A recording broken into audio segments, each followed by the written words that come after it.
Good morning. It's Friday morning. Today we read Matthew 14:28 to 33. This is as Jesus has walked up to the boat in the middle of the night, walking on the water, and the disciples are terrified, justifiably so. And Peter says to him, "Lord, if it is you, command me to come to you on the water." He said, "Come." So Peter got out of the boat and walked on the water and came to Jesus. But when he saw the wind, he was afraid, and beginning to sink, he cried out, "Lord, save me." Jesus immediately reached out his hand and took hold of him, saying, "O you of little faith, why did you doubt?" And when they got into the boat, the wind ceased, and those in the boat worshipped him, saying, "Truly, you are the Son of God." So this little bit of text focuses on Peter and his doubt. And most of us have read this for centuries, for all our lives, about Peter's got walking on the water and starts to doubt and then begins to sink. But I think the doubt comes earlier. "Lord, if it is you, command me to come to you on the water." If you're really here, then I want to join you out there. If it really is you.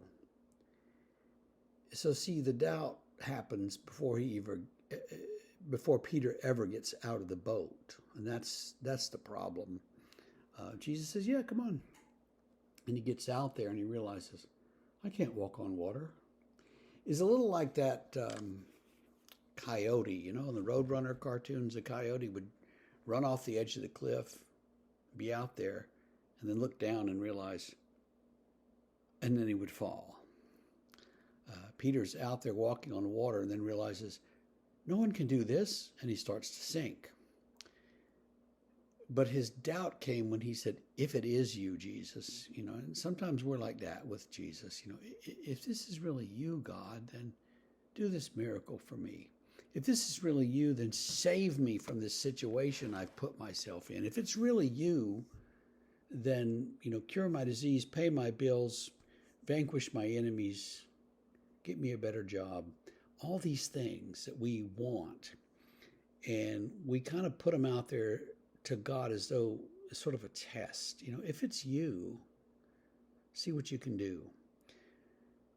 Well, God will not be trifled with, and you don't test God. At the same time, God wants to help us and do things for us and give us blessings. And so God wants to do those things. And so there's kind of a balance that you have to reach, I guess, between what you want God to do for you and what God will do for you and what it's appropriate to even ask for.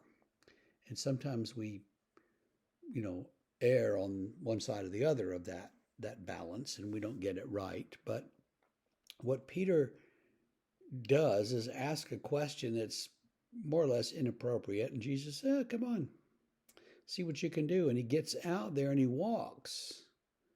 He walks on the water, but then he starts to doubt his ability and doubt what's happening, and even doubts if this is really Jesus. And so he begins to sink.